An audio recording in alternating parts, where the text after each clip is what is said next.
Bom, turma, vamos aqui a um exemplo de como fazer a distribuição eletrônica dos elétrons de um átomo a partir do diagrama de Linus Pauling. Então, nesse exercício aqui, vocês já estão vendo que está respondido, né? Pois é, para ganhar tempo. Então, eu vou explicar para vocês como é que foi feita essa distribuição, tá? No enunciado diz, faça a distribuição eletrônica dos elétrons do átomo dos elementos químicos enxofre e zinco. Então, foi dado aqui o enxofre e o zinco.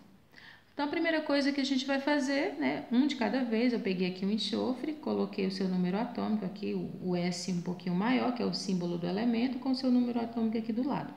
Detalhe, no enunciado não diz que o átomo é um íon, então, nesse caso, é um átomo neutro.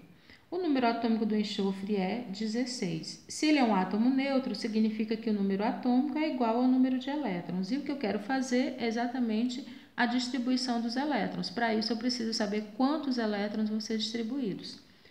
Se o número atômico é igual ao número de elétrons, então o número de elétrons é 16. Então, eu vou distribuir exatamente 16 elétrons. Ok, pessoal? Essa distribuição é feita baseada no diagrama de Linus Pauling. Então, eu vou mostrar para vocês por que eu coloquei essa sequência. São 16 elétrons. Então, vamos aqui para o diagrama. Deixa eu aumentar aqui um pouquinho para vocês visualizarem. Bom, aqui no diagrama eu começo com 1s2. Sempre começa lá de cima e vem descendo seguindo a diagonal, seguindo essas setas, ok? Então, nesse caso aqui, nós temos 1s2, já 2 elétrons aqui. Eu preciso de 16, então eu preciso de um somatório de 16 elétrons. Então, 1s2, aí eu continuo aqui embaixo, já foi 2 elétrons. Aqui eu me deparo com 2s2, eu somo esse expoente com esse aqui, ó. 2 mais 2, 4. Eu preciso de 16, ainda não deu 16. Eu continuo a minha caminhada. Então, eu vou aqui, próximo subnível, 2p6. Então, 2 mais 2, 4, mais 6, 10. Ainda não deu 16. Então, vocês observam que a gente tem que somar os expoentezinhos aqui, que são os elétrons. Então, 2 mais 2, 4, mais 6, 10. Eu preciso de 16, ainda não deu, então eu continuo a caminhada aqui. Depois do 2p6, vem o 3s2. Mais 2 elétrons para ser somado aqui, para a gente ver quanto é que já tem. Então, 2 mais 2, 4, mais 6, 10, mais 2, 12. Ainda não deu 16. Então, continua a caminhada até chegar aqui. Bom, aqui tem 3p6. Se a gente somar 2 mais 2, 4, mais 6, 10, mais 2, 12, se botar os 6 elétrons, vai passar dos 16.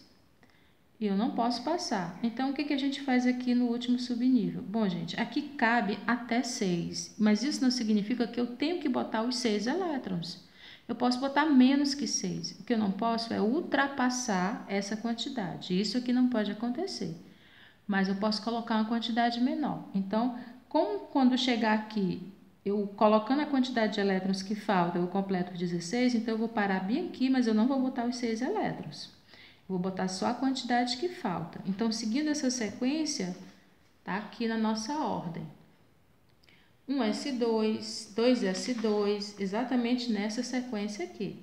1s2, 2s2, 2p6, 3s2. Aí, quando eu cheguei aqui no 3p6, ó, eu não botei os 6 elétrons, eu botei só a quantidade de elétrons que faltam para completar os 16 elétrons. Então, você soma aqui, ó, 2 mais 2, 4, mais 6, 10, mais 2, 12, mais 4, 16.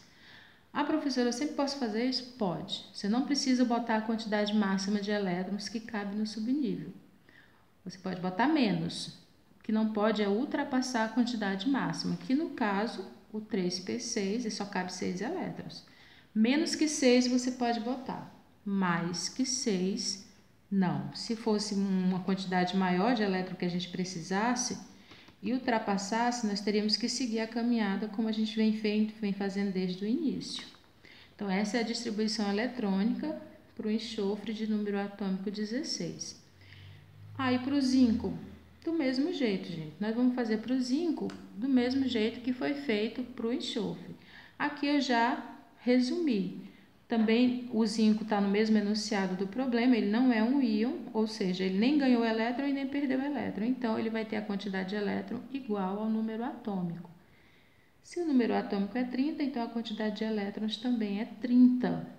Então, nós vamos distribuir exatamente 30 elétrons, botar esses 30 elétrons dentro dos subníveis, obedecendo a quantidade máxima de elétrons que cada subnível pode ter. Então, aqui no diagrama, nós vamos seguir novamente o diagrama, só que agora não é mais 16, agora é 30 elétrons. Então, a gente começa sempre lá de cima. 1s2, 2 elétrons já foi, né? Para 30 já foi 2. Aí vem aqui, segue 2s2, continua no caminho. 2p6, continua aqui. 3s2, continua aqui. 3p6, até aqui já tem quantos elétrons? 18. Se você somar 2 mais 6 mais 2 aqui tem 12. Com mais 6 aqui tem 18. Então, vamos continuar porque o total tem que ser 30. Então, desce aqui com mais 2 elétrons do 4s2. Já tinha 18, com mais 2, 20. Eu preciso de 30. Ainda não completou os 30. Até aqui, ó, seguindo esse percurso aqui, eu consegui 20 elétrons. Então, preciso de mais elétrons. Eu vou continuar meu caminho, volto lá para o comecinho aqui, aí eu venho aqui, ó, 3d10. Bom, até aqui eu tinha quanto? 20. Eu preciso de 30. E é exatamente a quantidade de elétrons que tem no subnível D, 10 elétrons. Fechou os 30 elétrons no 3D. Então, aqui está a distribuição eletrônica para o zinco. Tá? Então, o zinco, 1s2, 2s2, 2p6, 3s2, 3p6, 4s2, 3d10. Nesse aqui, gente, fechou. O último subnível tem exatamente a quantidade máxima de elétrons que ele pode ter. Isso pode acontecer sem problema nenhum. O que a gente não pode é colocar a quantidade, ultrapassar a quantidade máxima de elétrons que o subnível pode ter. Lembrando que essa distribuição, essa sequência, ela foi feita seguindo o diagrama, essa ordem de energia, tá? Na diagonal. Você desce na seta, terminou, você volta para o começo e vai somando os expoentes até completar a quantidade de elétrons que você precisa distribuir. Ok, gente? Isso é distribuição eletrônica com base no diagrama de energia de Pauling.